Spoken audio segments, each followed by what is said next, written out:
Hey guys, so I got a really cool pistol that I guarantee all of you have seen at least a dozen times in your life before, but you can't pinpoint where, why, or what it actually was. This week we are going to cover the Colt 1903 hammerless pocket pistol.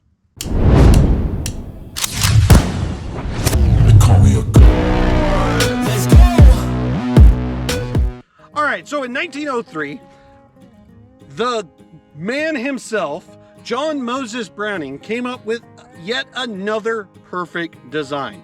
He came out with a pistol that was small enough to carry in a pocket, but not so small that it is considered what we would consider a mouse gun today, as the vest pocket was. He came out with the Colt 1903 hammerless pocket, or as it was named back then, the Colt M. This is a really neat pistol that was designed for military use. He designed it so that way officers could carry it in a concealed fashion, maybe in a pocket, maybe in a vest pocket, and be able to do their standard duties. But if they needed to, they had a self-defense tool. If you look at this guy, it shares a lot of similarities with another extremely famous John Moses Browning design, the Colt 1911. Now, as you can see, there are a lot of similarities to these pistols. They both run a single stack magazine. Come on. They both run a single stack magazine. Both are a 8-round magazine. They both run grip safeties on the back here.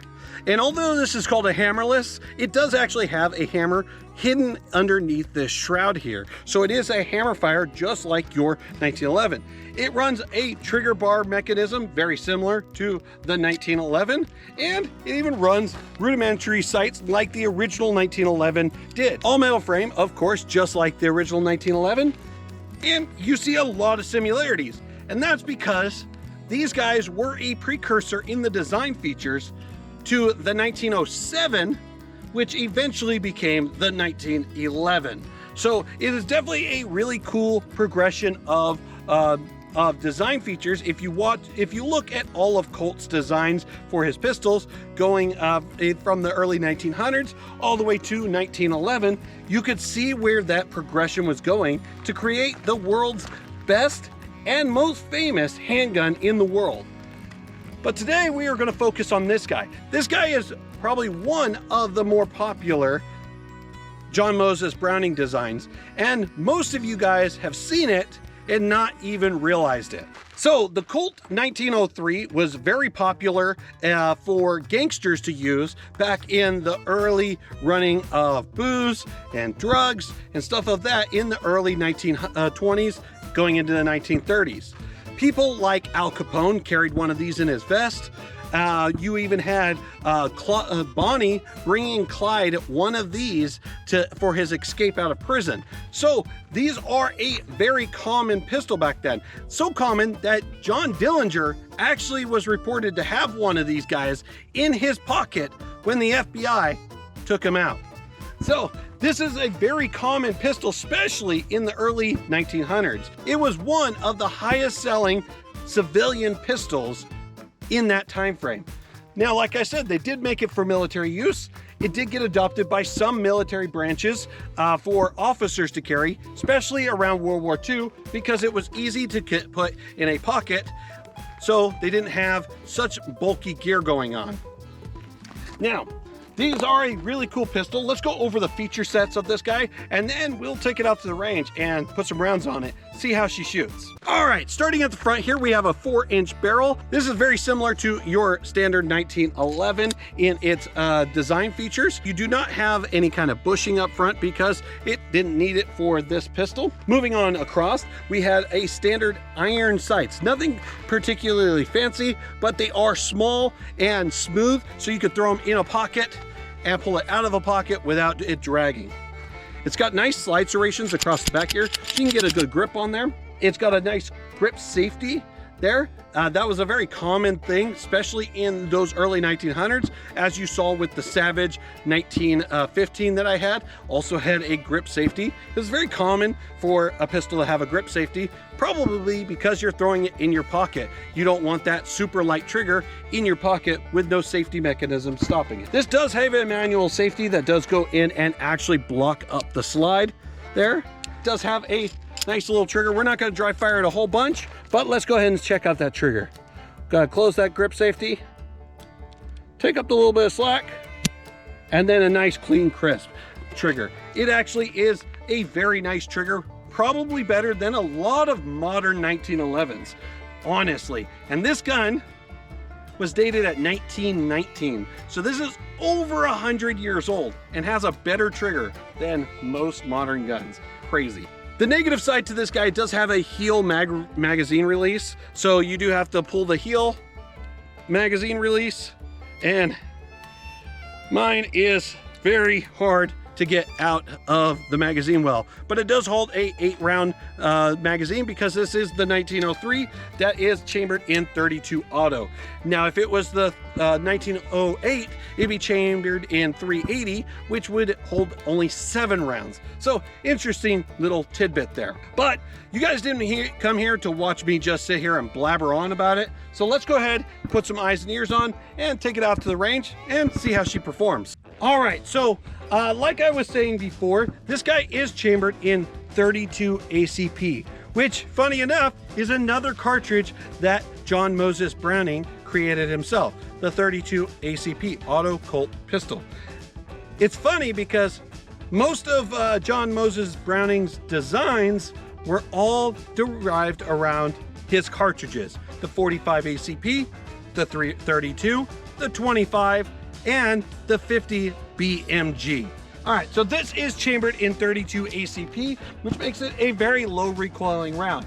Perfect for self-defense because you can pop off a couple of rounds without a whole lot of recoil, without worrying about that follow-up shot. Now, these are designed for the up close and belly gun scenario, but we have a target out there at about, what is that, 15-20 yards? Let's go ahead and see if we can actually connect with it with these rudimentary sights.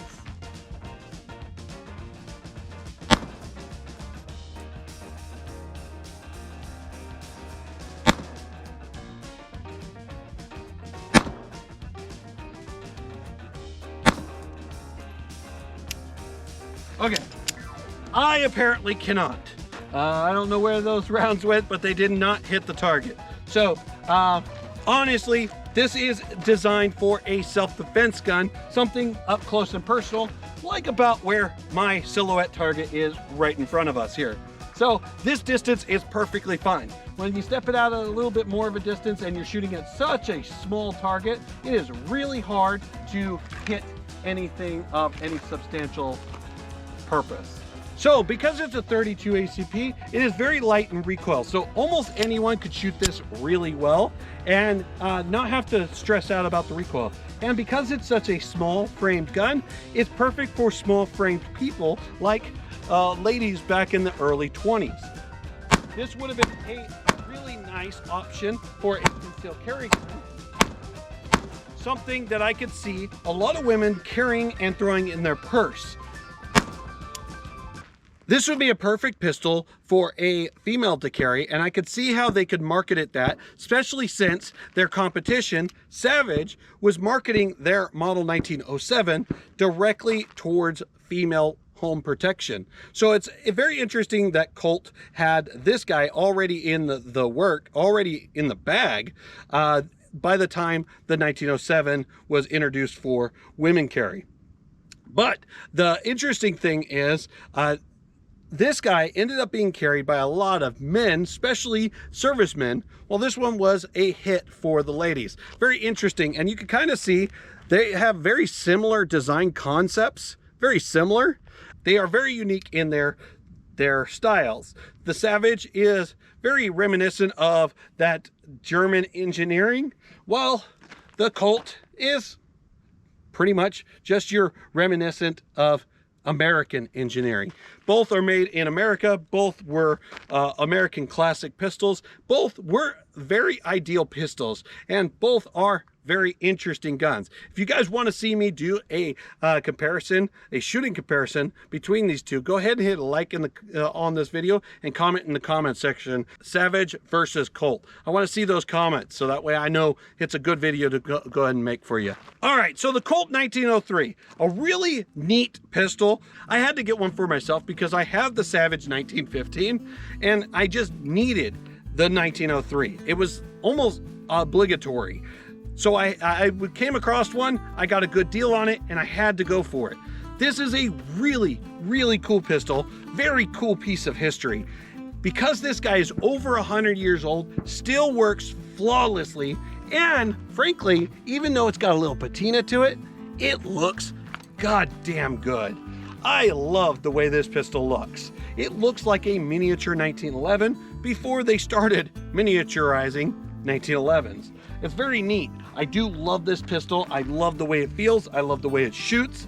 And it just is iconic, especially if you grew up watching a lot of those gangster movies like I did. So it's really cool to get a piece of that in my hand. Now, I still have to get my hands on some kind of a Tommy gun. That would be kind of cool. But nonetheless, the fact that I got one of these for myself just gets me a little closer to those childhood dreams of watching those gangsters on the film and go, man, that'd be a cool lifestyle.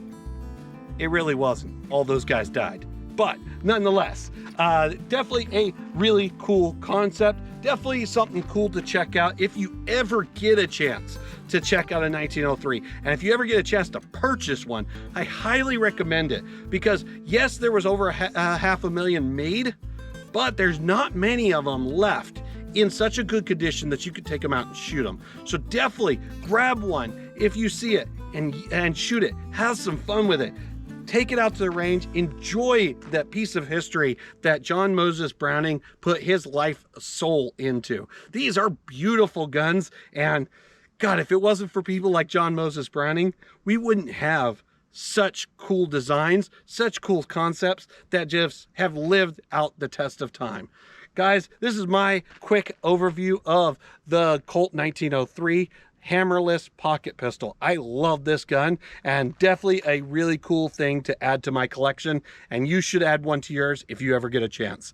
Guys, this is Gun Deity, and I'll see you heathens for the next one. I got a God complex. Haters love to hate, but I never feel pressed. Got a lot on my plate, but I never get stressed. I'll take all the pressure like I'm acing this test. And like a damn Freemason, I'll run this nation. They call me a